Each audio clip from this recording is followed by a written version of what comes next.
Bonjour. Ambiance super décontractée aujourd'hui. Vous voyez, dessous, je suis nu. Et vous pouvez observer ce que les super-héros possèdent sur les côtés, là. Hop. Oui, je suis encore en forme à mon âge. Et pourtant, je fume que des bédos. Je fous rien. Je fous rien. Bonjour et bienvenue dans le deuxième annexe du coup d'État du 6 février 2019. Que j'ai baptisé humblement « Il fallait que je me courrouçasse ». Figure de conjugaison soutenue et aussitôt trêve d'emphase, j'enchaîne direct comme un rappeur. Suite à mon audace exceptionnelle de tenter, anticonstitutionnellement, ça y est, je l'ai placé, un coup d'État contre le gouvernement, ayant eu le courage anonyme de le filmer sur une chaîne en plein essor, au QG7R9, je peux vous assurer que la communication peut tout changer, même le destin des Français. En tant qu'inconnu, j'ai fait 50 vues en moins de 3 heures et un commentaire. C'est normal. J'ai failli pleurer d'ailleurs quand j'ai vu la lettre en rouge avec un petit 1 juste en bas de ma page YouTube. Oh, je me suis dit, bon là, il y a une superbe femme. En voudrait-elle à mon feeling? Je le sens gros comme une maison, hein, une femme en tailleur, belle, bonne, intelligente, et qui me demande à genoux si elle peut devenir ma secrétaire. Je la vois. J'ouvre la lettre. Non, ne l'ouvrez pas. Si, je l'ouvre. Bon, ça c'est Rabbi Jacob. Je cite. J'ouvre la lettre et je cite. Personne méprisable, discours méprisant. Waouh, la salope. Je me prends 2 méprises pour le prix d'une. Hein.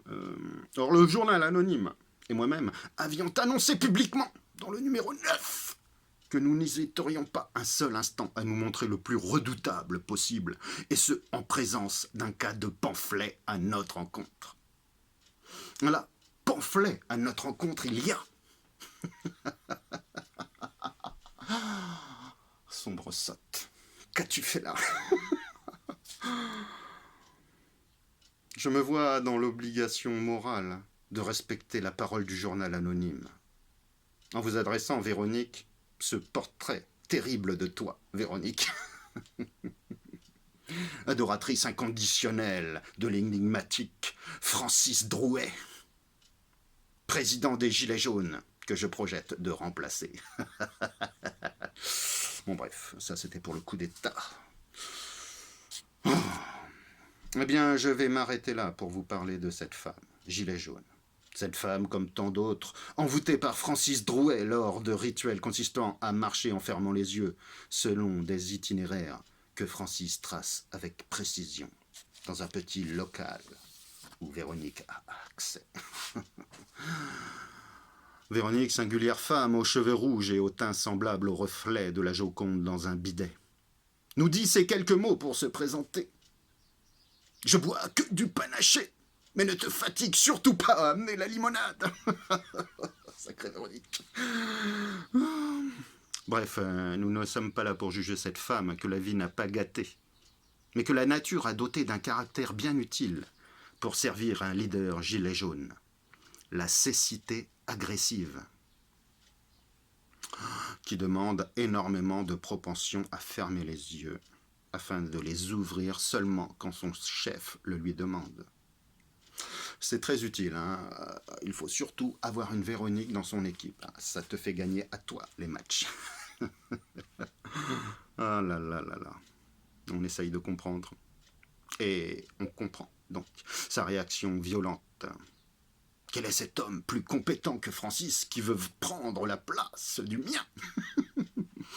Une vie exclusivement tournée vers le charisme de Monsieur Drouet. Qu'elle aimerait bien, et ça tout le monde l'a deviné, voir Monsieur Drouet président de la République. Ou dans le meilleur des cas, complètement nu. Wow.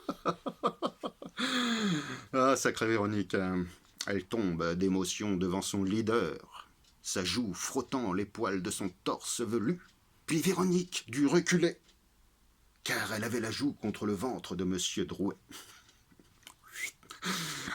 Au moment le plus intéressant, là où le suspense devient... Elle tomba la tête en avant et ne put se raccrocher au sexe de Francis Drouet, qui ne dépassait pas assez. Et ce, à cause des mathématiques, bien sûr. Le buste de Véronique étant plus petit que la distance qui sépare la bite du nombril de M. Drouet, la pauvre Véronique s'écroula à cause de la gravité. Aidée également par le fait qu'elle s'était complètement abandonnée sur M. Drouet. Rassurez-vous, comme la graisse protège l'estomac de son leader, un coussin d'air protège le cerveau de Véronique dans sa propre boîte crânienne pour compenser le fait qu'il n'y a pas assez d'espace dans son cerveau pour intégrer qu'il faut se servir de ses mains pour atténuer un choc avec la tête. L'évolution des espèces est parfois taquine. Bon, je vous rassure, ce coussin d'air lui sert aussi à remplacer d'autres utilités dans son cerveau, hein.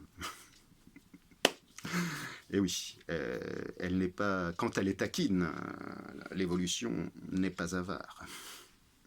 Cela se traduit par une attitude peu naturelle, mais que YouTube a bien compris et utilisée afin de combattre l'intelligence. Les ingénieurs ont pensé à tous ces gens qui regardent des vidéos qu'ils détestent, et ce pour mettre un pouce vers le bas ou un commentaire menaçant. Et oui, il y a beaucoup de gens qui se font chier, il faut le savoir, c'est une habitude chez beaucoup de nos concitoyens. Véronique nous explique qu'elle préfère toujours mépriser par anticipation. L'être potentiel méprisable. Et oui, dans la méprise, elle est très technique. Ah là là là là là là. D'ailleurs, quand elle secoue la tête comme ça, pour dire non, il y a une petite voix qui lui dit oui, et vice-versa. Un bruit qui ressemble à une bibliothèque sans livres qui s'écroule sous le poids de toute cette connaissance. Incroyable. Et c'est là qu'elle revit, Véronique. Elle retourne au combat. Elle voit tous ses livres étalés par terre. Lui vient alors une idée. Les ranger. Et oui, c'est une femme. Un homme aurait essayé de les lire. Et dès qu'il se serait aperçu qu'il n'y avait rien écrit dedans, il les aurait tendus à sa femme, donc à Véronique. Et c'est ce qui se passe donc dans notre histoire. Regardant cet homme qui comprenait tout si vite des livres, Véronique rangeait les livres en regardant les lèvres de celui qui les lui tendait, attendant, prêt à bondir, un mot de sa bouche qui sortirait de ses livres et qu'elle le dévore, pour qu'elle le dévore à son tour. Enfin, c'était très, très, très, très abstrait, hein, un univers plus compliqué qu'il n'est pareil, hein, où les images et les codes peuvent laisser les gens les plus conventionnels, pour le moins circonspects.